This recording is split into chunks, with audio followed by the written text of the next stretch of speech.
E vamos continuar falando sobre saúde. O assunto a partir de agora aqui no Tom Maior são as doenças ocupacionais. O isolamento social imposto pela pandemia de coronavírus e a adesão de empresas ao sistema home office ocasionaram um aumento de doenças ocupacionais, como lesões por esforço repetitivo e distúrbios osteomusculares relacionados ao trabalho por conta da sobrecarga nas estruturas ósseas. Sobre o assunto, vamos conversar com o médico ortopedista Rodolfo Cambota. Boa tarde, doutor Rodolfo. Seja bem-vindo ao Tom Maior. Boa tarde, Letícia. Boa tarde a todos que nos veem e ouvem. Doutor, para a gente começar esse bate-papo de um assunto tão importante como é em relação aí às doenças ocupacionais, o isolamento aí imposto pela pandemia, ela obrigou aí muitas empresas, né, como eu disse anteriormente, a aderirem, né, o sistema de trabalho remoto, o teletrabalho, enfim, várias denominações aí para o trabalhar em casa, né? E eu queria saber quais foram as doenças aí mais que aumentou durante essa pandemia de doenças ocupacionais. Sem dúvida nenhuma, foi um ano que houve uma mudança significativa na rotina das pessoas em relação ao trabalho, né? A gente tem notado muitos pacientes informando que a empresa em que trabalha resolveu adotar o home office e eu acredito que seja uma mudança que veio para ficar. Muita empresa vai adotar isso permanentemente, mesmo fora da pandemia, por representar talvez uma redução de custo. Ou uma melhora da produtividade em alguns casos. Enfim, a gente tem notado que alguns casos que buscam o consultório com queixas de dor estão associados a essa adoção do home office e muito por não haver um preparo para aquilo, né? A pessoa, às vezes, no trabalho já tinha um ambiente propício para a saúde, em que ele tem toda uma ergonomia favorável, e isso não é a realidade da casa dele. A casa dele não foi preparada para ele ficar muitas horas no computador trabalhando. E entre outras atividades que são feitas no home office. E também a gente não pode ignorar que nessa mudança de rotina, além da adoção do home office, muitas pessoas perderam a oportunidade de manter a saúde através do exercício físico, com a restrição da ida às academias ou a restrição da ida aos parques e tudo mais. Então, houve um declínio dos cuidados com a própria saúde em relação a isso, o que favorece também o surgimento de dores, de queixas dolorosas associadas ao trabalho. Doutor Rodolfo, e queria que o senhor explicasse para a gente melhor sobre a LER, lesões por esforço repetitivo, e sobre o distúrbio osteomusculares relacionados ao trabalho, DORT, né, a sigla. Esses distúrbios são incapacitantes e quando que a pessoa percebe e ela tem que procurar um médico, quando ela começa a sentir dor, ela vai procurar um médico quando? A lesão por esforço repetitivo, esses termos todos, às vezes, não são adequadamente empregados. O esforço repetitivo hoje, de maneira conceitual, é quando a mesma atividade, o mesmo movimento é repetido várias vezes em um minuto, ao longo de vários períodos dentro de uma jornada. Isso não acontece com tanta frequência mais, existem mais cuidados para que isso não ocorra, como já ocorreu antes nas linhas de produção, entre os digitadores também, entre os telefonistas e tudo mais. Isso hoje acontece em menor quantidade. As doenças ocupacionais, elas abrangem uma quantidade maior de ocorrências. E essas sim estão relacionadas à má postura, à ergonomia desfavorável, a jornada longa de trabalho sem intervalos. Então, isso tudo pode favorecer o surgimento de dor. A dor ela é um indicativo de que algo não vai bem. A pessoa sente dor como um alarme, como um alerta, né? Então, não necessariamente você tem uma doença estabelecida, uma lesão estabelecida quando você tem dor, mas significa que algo de errado está acontecendo e uma medida precisa ser tomada. Nas atividades de trabalho, é imprescindível que a gente analise a postura, o tempo que a pessoa se dedica na mesma posição, as atividades manuais que ela faz, a posição do corpo durante essas atividades manuais. Várias coisas devem ser analisadas para a gente correlacionar a queixa dolorosa com o trabalho. Então, no geral, as doenças ocupacionais são essas queixas relacionadas ao ambiente e à postura adotada durante a execução da atividade laboral. E nesse período de pandemia, muitas pessoas não têm um equipamento, né, doutor, como o senhor explicou, um equipamento adequado, uma mesa, uma cadeira confortável, que gere todo esse conforto para o trabalhador que está em casa, né? E isso agrava ainda mais uma situação, como o senhor disse, que já poderia vir de um tempo, né?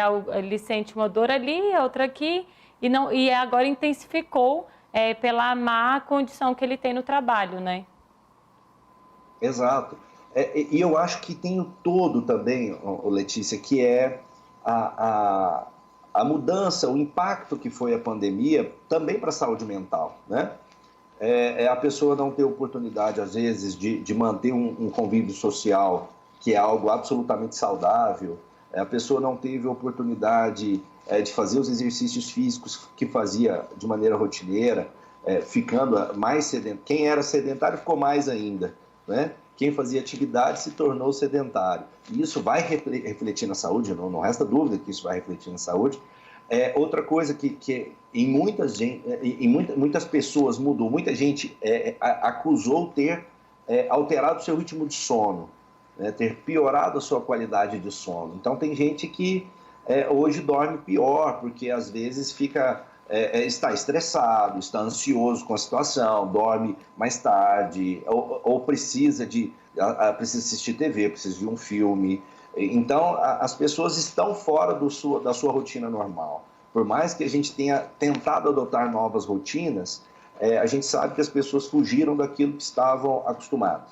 Então, isso tudo reflete, isso tudo vai refletir na saúde como um todo. Não dá para a gente dissociar o corpo da cabeça, né? A gente está no momento em que tudo isso vive uma situação delicada.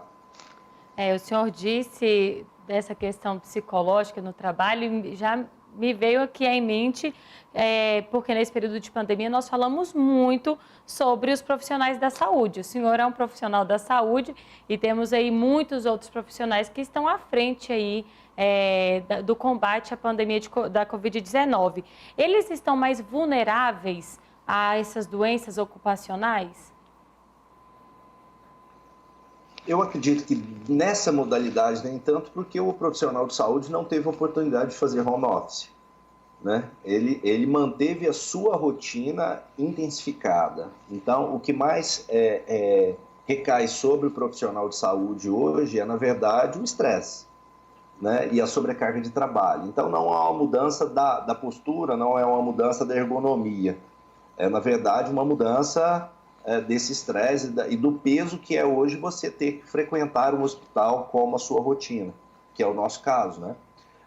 A gente adotou a modalidade de consulta remota, né? A telemedicina, alguns profissionais, nem todos adotaram, só que isso não é uma coisa que pelo menos uso como meu exemplo, eu não passo uma tarde inteira fazendo telemedicina. E ainda assim faço a telemedicina dentro do meu consultório, porque eu gosto de usar o mesmo ambiente, o mesmo prontuário, então não mudei a minha ergonomia, né? Eu acredito que o que mais pega sobre o profissional de saúde, o estresse que todos eles, em maior ou menor grau, têm vivido nessa pandemia, é sem dúvida nenhuma o risco, né? O risco que a gente passa de estar dentro de um ambiente hospitalar, de voltar para casa e conviver com os nossos familiares, sabendo que nós somos não um grupo de risco, mas um grupo que oferece risco na maioria das vezes. Estamos conversando com o médico ortopedista Rodolfo Cambota. Doutor Rodolfo, e o tratamento? Quais são os tratamentos atuais aí para essas doenças ocupacionais?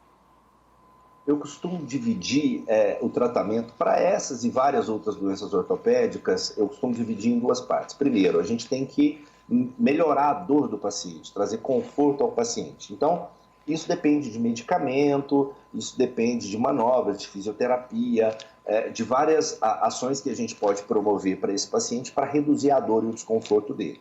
Certo. Reduzindo a dor e o desconforto, a gente não está resolvendo o problema. A gente está resolvendo a causa, a consequência, não a causa. Né? Então, a gente precisa, ao mesmo tempo, agir na causa. O que é isso? A gente tem que melhorar a ergonomia, identificar o fator causador, né? Então, melhorar a ergonomia do posto de trabalho desse paciente, alterando a cadeira, alterando o apoio para pé, alterando a altura da tela, alterando o apoio para braço. Enfim, a gente tem que conversar com o paciente e saber exatamente o que está acontecendo nessa estação de trabalho em casa que possa estar prejudicando e promovendo a dor. A gente tem que falar a respeito do sedentarismo, porque é indiscutível que o exercício físico é um aliado para melhora e para prevenção de dor e para prevenção de lesões, né? Falar sobre a jornada, a importância de intervalos, a importância de alongamentos, de mudar um pouco a postura ao longo do dia para evitar também essas dores, né? E a outra coisa que a gente tem que abordar é a saúde mental, por mais que é uma atribuição do psiquiatra, sem dúvida nenhuma, mas todo mundo, na postura de médico, tem que abordar como está esse paciente do ponto de vista da saúde mental. Como está a qualidade de sono desse paciente, como está o convívio familiar desse paciente, porque todo o estresse vai refletir no corpo, isso é fato, a medicina já esclareceu isso muito bem. Então, a gente tem que atentar quanto à qualidade do sono, quanto ao estresse vivido por ele, enfim. Essa abordagem é uma abordagem ampla, ela não pode se resumir ao uso de medicamento, ela não pode se resumir a uma fisioterapia, ela tem que ser, de fato, uma abordagem abrangente que tente transformar o momento do paciente. Doutor Rodolfo, o senhor já falou aqui um pouco até de recomendação aqui para melhorar a qualidade de vida no home office, mas isso apontou também essa questão, né, de analisar como que o paciente trabalha para minimizar aí esse sofrimento, essa dor e as doenças ocupacionais. O senhor pode dar uma dica para a gente de como é essa postura, como o trabalhador tem que trabalhar de uma forma mais segura para a saúde dele? Sim, de maneira geral, os que estão sofrendo mais são aqueles que estão sendo obrigados a usar o computador em casa por longos períodos. Muita gente não tem o desktop em casa, né? Tem o notebook em casa, né? Isso já é um grande problema, porque o notebook sendo usado por um período longo, a estrutura dele já não favorece uma boa ergonomia. Então, de modo geral, o que a gente orienta é a altura da tela. O ideal é que a tela esteja numa altura mais próxima do nível do olho. Existem algumas medidas próprias para isso, mas de modo geral é isso. A tela tem que estar à altura do nível do olho. Se você é obrigado a ficar olhando para baixo, que é muito comum em quem usa notebook, fica olhando para baixo, você está sobrecarregando sua musculatura cervical e sua articulação, óbvio. Outra coisa que a gente orienta é quanto ao teclado. Quem usa o teclado por longos períodos, tente não usar o do notebook. Use um teclado próprio, maior, que favorece um pouco mais a ergonomia. Outra coisa é o apoio dos braços. Você teclar ou usar o mouse com os cotovelos sem apoio, você está sobrecarregando toda a musculatura do membro superior. Então, o ideal é que a sua cadeira tenha apoio para braço, para que você consiga descansar os membros superiores enquanto você digita ou usa o mouse. Enfim, a altura da cadeira também é importante, o apoio de pé também é importante, não deixar o pé muito balante, não deixar o pé solto, que pode comprimir muito a região posterior da coxa na cadeira. Enfim, vai depender, óbvio, das queixas do paciente, mas, no geral, esses cuidados são os que a gente precisa tomar. Existe um outro cuidado também, um outro alerta, que é quanto ao uso do celular. Muita gente tem feito do seu celular uma estação de trabalho. E isso, sem dúvida nenhuma, gera seus impactos, porque na maioria das vezes que a gente usa o celular, a gente está usando o celular olhando para baixo e também forçando nossa coluna cervical. Então, todo cuidado deve ser tomado também com o uso do celular.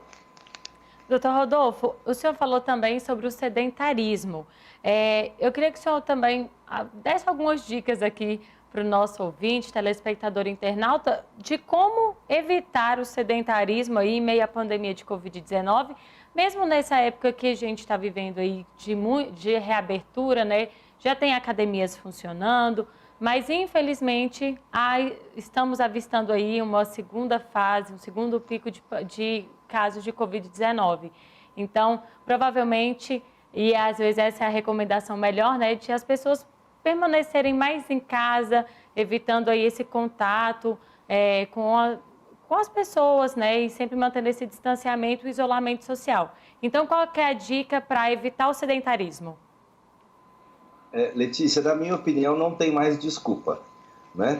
Porque a mesma tecnologia que está nos aprisionando em casa, no nosso trabalho, né? Nos escravizando em casa, é a tecnologia que nos liberta. É a tecnologia que nos traz o vídeo por streaming, é a tecnologia que traz a música por streaming e é a tecnologia que traz também a oportunidade de fazer exercícios físicos. Hoje o que não falta são vídeos, aplicativos, estratégias de malhar em casa, das mais diversas modalidades, com um acompanhamento individualizado ou um acompanhamento coletivo, enfim.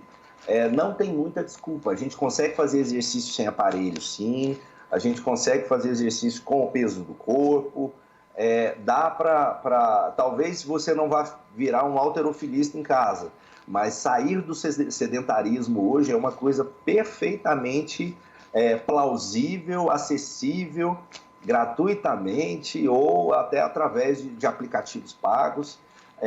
Na minha opinião, não falta oportunidade, o que tem que haver de fato é interesse e vontade de enfrentar o problema e abandonar o sedentarismo. Isso, até para o cenário do Covid, que nós estamos acompanhando, é notória a diferença do paciente contaminado, que é sedentário, e aquele que pratica exercício. O que pratica exercício, estatisticamente, se sai muito melhor no enfrentamento da doença do que o sedentário. Isso já tem sido muito claro.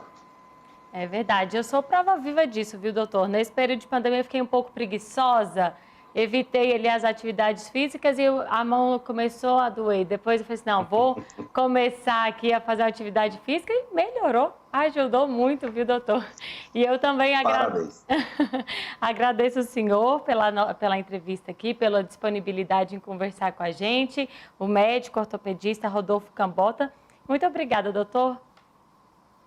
Obrigado, estou às ordens, à disposição de vocês. Uma boa tarde.